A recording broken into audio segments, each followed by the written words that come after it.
উন্নয়ন পরিষদ জিন্দাবাদ জিন্দাবাদ।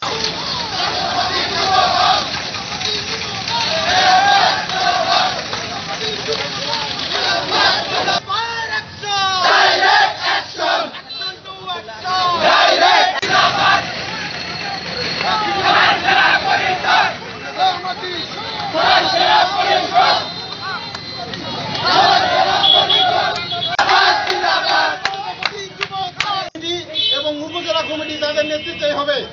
আগামী দিনে যেন কেন্দ্রীয় যুব দলের এই শক্তিশালী কমিটির মাধ্যমে আমরা 64টি জেলা সহ 82টি যে ইউনিট আছে কেন্দ্রীয় যুব দলের অধীনে শক্তিশালী কমিটি তারা যেন উপহার দিতে পারে এই আশাবাদ ব্যক্ত করছি।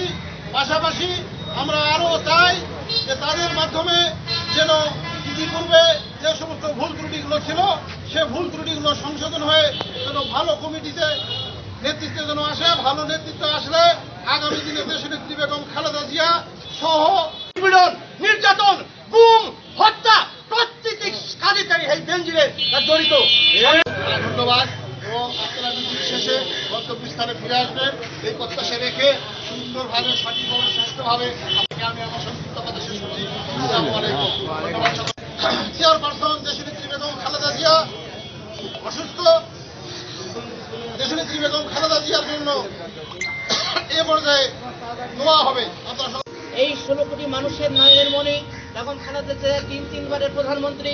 আল্লাহ তাকে তুমি সবাই ব্যানারের পিছনে আসবেন।